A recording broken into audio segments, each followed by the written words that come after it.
What's up, metal and heavy music fans? Today we are ranking the albums of Sabaton.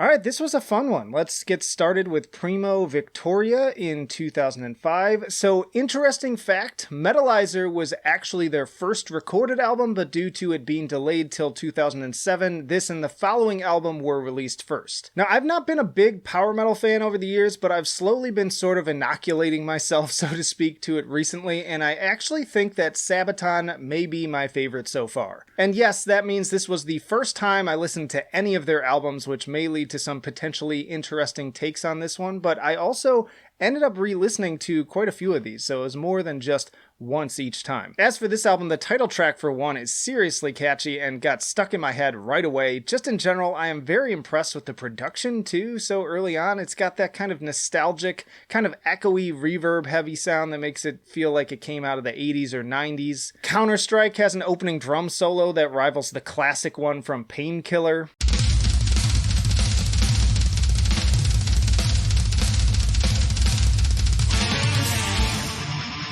Wolfpack and Metal Machine are also great earworm sing-alongs, and then Into the Fire brings the riffs. Seriously, I was expecting to find this all to be really lame and corny, but it's definitely not. Like, it's surprisingly understated for the genre while still being totally anthemic and quite epic, I might add. Very solid first impression. Honestly, I originally put this one right into S tier, but then I had to recognize that they have even better and tighter albums than this, so I'm gonna put this one up at A tier. Then we have Attero Dominatus in 2006. This album feels like it picks up right where the last one left off, with another strong opener in the title track, followed by another infectious chorus and solid riffing on Nuclear Attack. They seem to have a knack for turning extremely morbid topics and lyrics into a headbanging blast, which may render some controversial opinions, I'm sure. But then they also surprised me with the more progressive and classically tinged Rise of Evil, which does a lot with its 8 minutes both in the guitars and the synths. On the flip side of that same note, I do feel like the songs aren't quite as tight on this one, with In the Name of God, for instance, having an excellent chorus but kind of dull verses. And this was a trend for me on a few songs here. Don't get me wrong, I live for more complex compositional arrangements. If you're familiar to the channel, you know I love a lot of prog albums I talk about on here, but these just didn't always come together for me, even if they had some really great parts, not to mention the soloing is fantastic. I think Back in Control is another favorite on this one, which is about the Falklands War, as well as the very upbeat metal crew with those larynx shredding high notes. Yeah, not quite as good as the debut, but still strong. I'm going to put this one at, you know what, I'm not even going to have a D tier, because honestly, this discography is really consistent, and I'll say more about that as we go on. But I'm going to make a B- tier, move down C tier. We're going to get rid of D tier altogether, because I didn't feel like any of them deserved that. B-. Alright, Metalizer, 2007. So remember, this was actually recorded first, so it's like another chance to dip into the same energy as Primo Victoria. And honestly, I might not have noticed that this one doesn't sound quite as matured if I didn't already know it in advance, but with that in mind, I can hear the difference. The production isn't quite as strong, and the vocal performance in particular, while still strong, kind of wavers a little bit, which isn't really the case on most of the other albums. Like, that's definitely one of their strong points across the board. I will say, it must be weird to release your first album as your third album. I mean, if I, for instance, held on to one of my first YouTube videos until now to release later, I'd honestly probably just delete it instead, since I've progressed so far beyond that. But I can't see why they wouldn't want these songs to just disappear either, as they are still quite fun. Just to name a few: Thunder Gods, Masters of the World, Metalizer, nice Lord of the Rings references on Shadows too. Another good album, but still can't beat Primo for me, and this one is going to go to the bottom, even though, again, still pretty solid. All right, and that brings us to The Art of War in 2008. So, of course, a band who writes about war is going to eventually write this album based on the classic from Sun Tzu. And when there's a match made in heaven like that, it's not surprising that this also seems to be one of their most popular albums among fans. Concept aside even, this album is definitely a more successful fusion of the catchiness of Primo with the more complex elements of Attero, except even more bombastic than either, with the larger scale symphonic elements and even chorals titles right from the top with Ghost Division. Each song is a chapter in the book, which could be extremely limiting from a songwriting standpoint, but it comes together really well. 40 to 1 is another really epic and memorable track with lots of great moments. I'm a sucker for those drum breaks, and then the final build is just awesome. I also sing along every time to that by Polish hands. It's just stuff like that always gets me. Then there's the awesome piano on Cliffs of Gallipoli, which is easily among their best songs. Talvisoda got that raging heavy metal shredding again. I think part of what works so well for me with this band in particular is the fact that I love folk metal too, and there is a lot of crossover in approach to the songwriting with these albums, even if the ultimate result is different. It's not perfect, and I do think they could have trimmed some of the material here and then tightened it up, which might have been in part due to the conceptual elements. I'm also not particularly fond of Unbreakable, and honestly I could do without the little spoken word parts.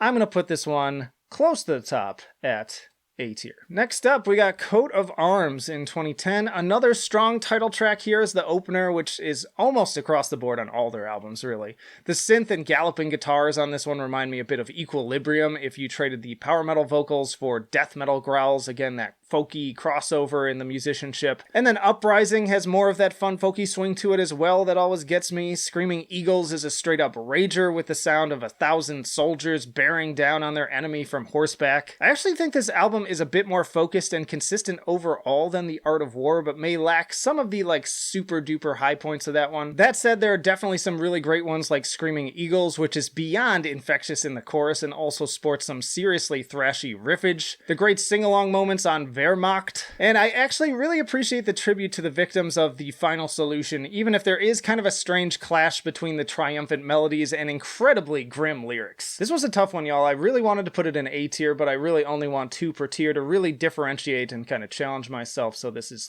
just barely under an A, like a B plus A minus. Carolus Rex, 2012. Another concept album here, this time based on the rise and fall of the Swedish Empire, and you can listen to both English and Swedish versions with this one. Appropriately, the intro is just as epic as on The Art of War, again bringing in strings and chorals on top of an already impressive arrangement. 1648 is another one that stood out to me with another great syncopated drum break that seems like it could be a real crowd pleaser at shows. Would love to see these guys live at some point. This one has some songs that instrumentally reminded me a bit of Moon Sorrow too, at times with the intro of the Carolean's Prayer or parts of Carolus Rex. Lots of big booming epics on this one too that are complemented by excellent production on the bass and drums in addition to yet more awesome synth work. And Poltava also has some classic 80s heavy metal energy to really get the head bobbing. I think my one critique here is that I might have liked a few more faster songs to vary things up, but otherwise this is another top-notch release that really brings the atmosphere in particular.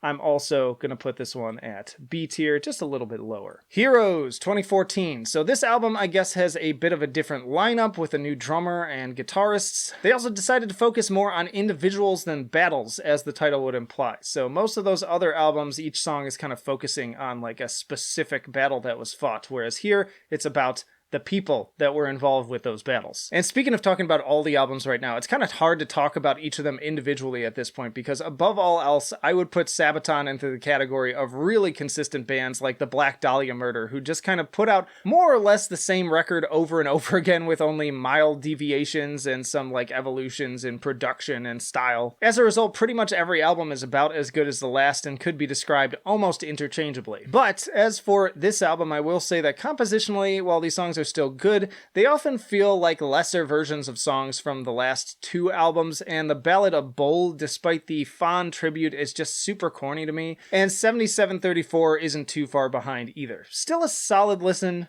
just not their best. I'm gonna put this one a little bit lower.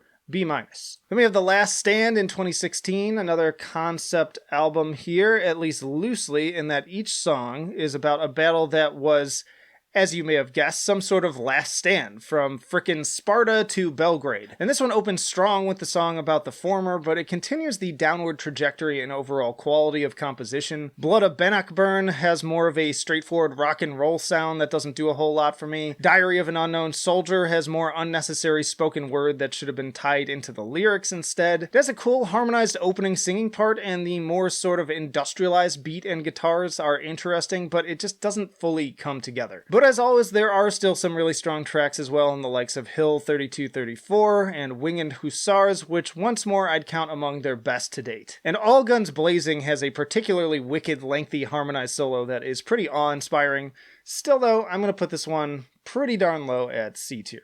That brings us to The Great War in 2019, so this one is focusing specifically on World War I and comes in 4 different versions this time. The standard version, a history version with narration to set up each track, an instrumental version, and the Patreon exclusive with narration from documentarian Indy Nidell. So, history nerds delight. Continuing the trend of great opening tracks, we've got The Future of Warfare, which is fantastic. Epic, catchy, dynamic, all of the things.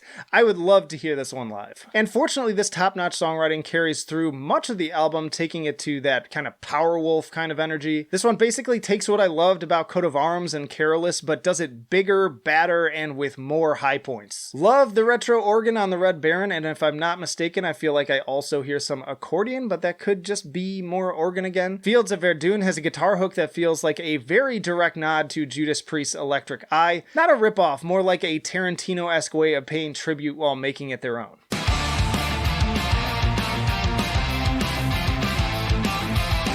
And the straight-up full choir track in Flanders Fields is just plain stunning and makes for the perfect closer to this downright cinematic experience. I'm really enjoying this one, and it seems like most of the critics liked it as well. I was actually surprised that this one was rated a little bit lower on Metal Storm from the audience, because I think it's as good, if not stronger and more consistent than some of the earlier stuff. And I'm not trying to overuse the word epic, but it most definitely applies to this album and really kind of the band as a whole. I'm actually going to put this one at S tier. And then we have The War to End All Wars in 2022. So this is actually a direct sequel to the previous album, once more focusing on World War I. Christmas Truce was released during the holidays and ended up getting nominated for Music Video of the Year at the 2021 Global Metal Apocalypse Awards, coming in second. Not a bad way to kick off the hype. I will say I'm not really a big fan of opening your album with narration once more. I think that's the weakest element that they keep pulling in, unless you're doing the like history track thing. But as soon as the music fully kicks in on Sarajevo, it is a stellar opener, not only with an extremely infectious chorus, but also a very lengthy and impressive guitar solo. Stormtroopers follow suit with more super catchy sing-along vocals, this time in more of a staccato style that just worms its way all the way to your brainstem. I swear these guys don't write music, they make sonic heroin. Like you get to that a cappella part on Christmas Truce or the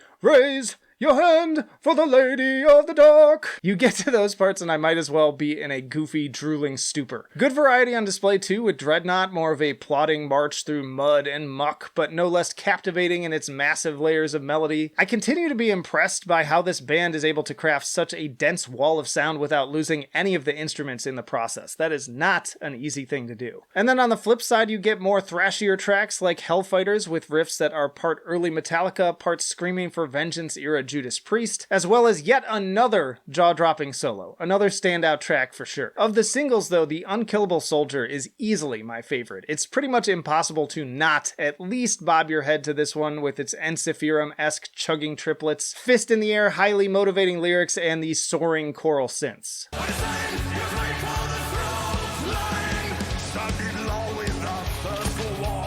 But Soldier of Heaven definitely isn't far behind with its mega triumphant chorus and kind of 80s tinged electronic intro. Again, it's so hard to rate these albums at this point since they are so damn consistent. They may have a slightly lesser album here and there, but picking the best is nearly impossible. However, after spending a lot of focus time with all of these, and especially this new one, I still feel comfortable doing something I rarely do with an album that is the newest entry into the discography. Considering there is not a single dud here, and I would give almost every song a 9 or 10 out of 10, I am also putting this one at the top. It feels very much like the culmination of everything that came before it, and is perhaps the most fully realized representation of Sabaton yet, in my opinion. So, S tier for that one as well. Y'all check out this playlist for way more metal tier lists, and let me know down in the comments, how do you rank these albums? Which one is your favorite, your least favorite, and why? But that'll do it for now.